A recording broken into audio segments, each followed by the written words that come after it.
வணக்கம். English grammar quiz. இன்னைக்கு இதில் ஒரு 5 சென்டென்ஸ் கொடுத்துருக்கோம்.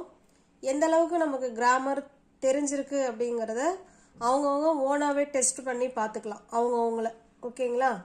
வீடியோவை பாஸ் பண்ணி வச்சுக்கோங்க.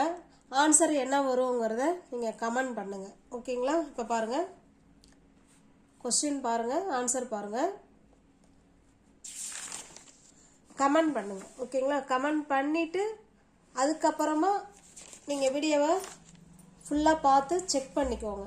எது ரைட்டு, எது தவறு, ஏன் தவறு அப்படிங்கிறதையும் நம்ம இந்த வீடியோவில் தெரிஞ்சுக்கலாம். ஓகேங்களா? வாங்க வீடியோக்குள்ளே போகலாம். He was dash last night at 12 AM.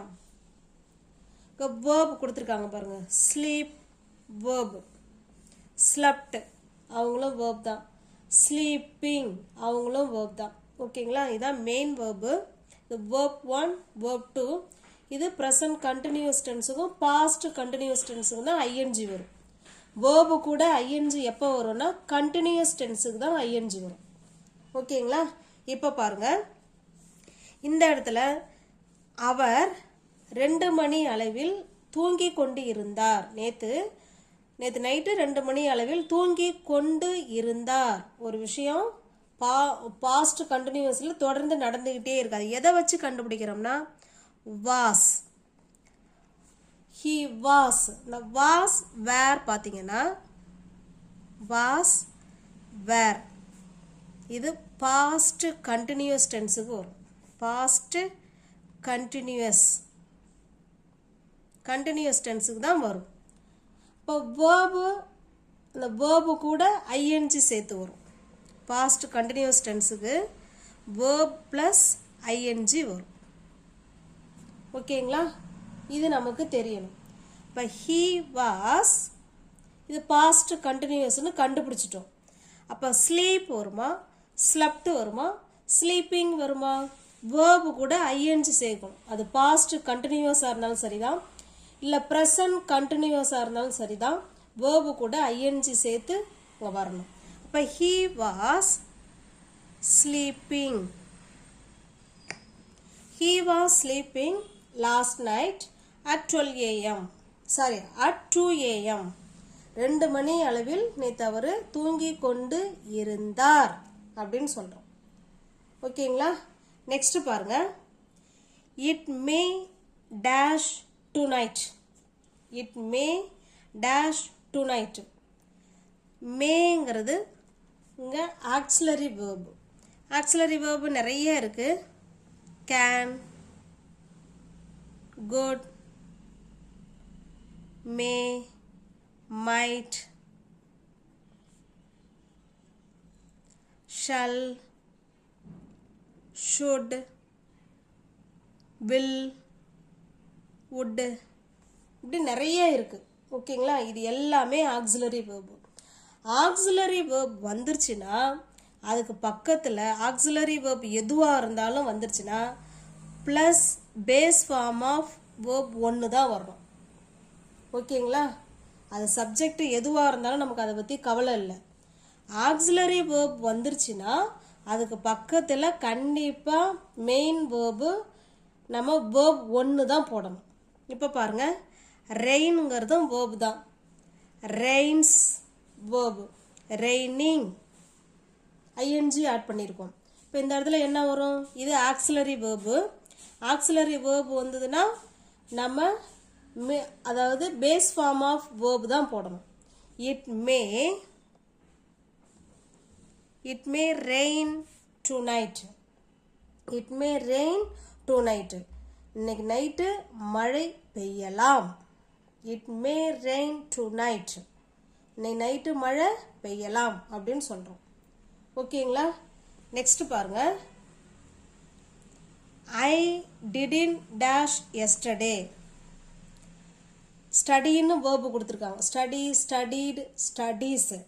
நான் நேற்று படிக்கவில்லைன்னு சொல்கிறோம். இதில் க்ளூ என்ன? எஸ்டர்டே.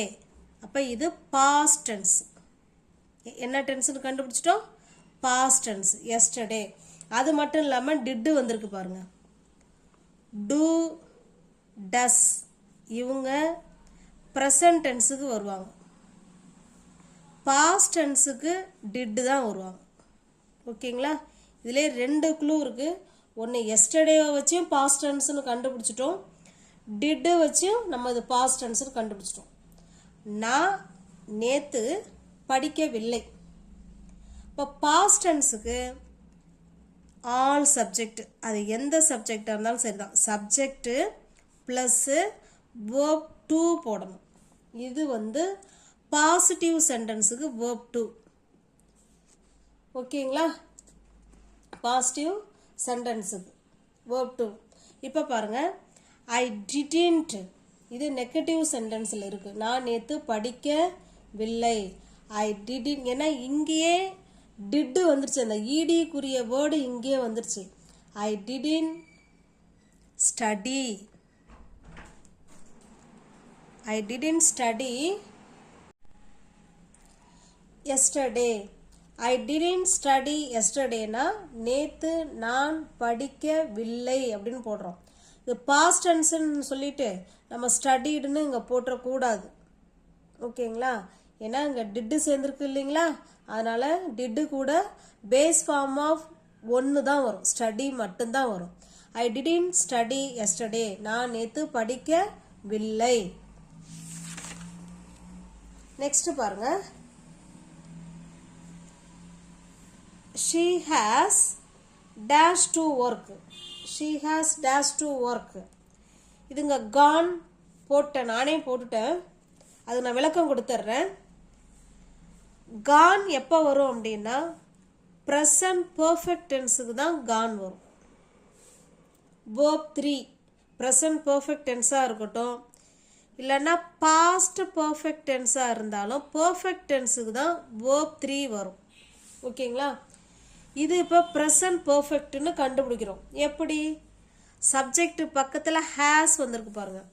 ஹாவ் ஹேஸ் வந்து ஹாவ் ஹேஸ் வந்துட்டாலே அது ப்ரெசன்ட் பர்ஃபெக்ட் டென்ஸ்னு அர்த்தம். இப்போ ஹாவ் ஹேஸ் பக்கத்தில் என்ன போடணுங்க? வேர்ப் 3 போடணும். அந்த சப்ஜெக்டுக்கு ஏற்ற மாதிரி இங்கே ஹேஸ் வரும். she has verb 3 என்னங்க? go verb 1, verb 2, verb 3. go went gone தான் verb 3. she has gone to work, அவ வேலைக்கு போயிட்டா அப்படின்னு சொல்கிறோம். இப்போ இந்த இடத்துல he இருக்குன்னு வச்சிங்களேன், he has gone to work, அவன் வேலைக்கு போயிட்டான் அப்படின்னு அர்த்தம். இதே இடத்துல இப்போ they இருக்குன்னு வச்சுப்போம், they have, இந்த இடத்துல என்ன போடணுங்க? have போடணும். he she இட்டுக்கு மட்டும்தான் has வரும். he she இட்டு இவங்களுக்கு தான் has வரும். ஓகேங்களா? I have, you have, they have, we have இதுக்கெல்லாம் have வரும். they have gone to work. they have gone to work, அவங்க வேலைக்கு போயிட்டாங்க அப்படின்னு சொல்கிறோம்.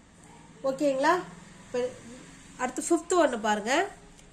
he has dash burger twice. அவன் 2 முறை பர்கரு சாப்பிட்டான் அப்படின்னு சொல்கிறோம். ஓகேவா? he has dash burger twice. இந்த இடத்துல ஈட்டா ஏட்டா ஈட்டனா என்ன வருங்கிறத கமெண்ட் பாக்ஸில் கமெண்ட் பண்ணுங்கள். தேங்க்யூ.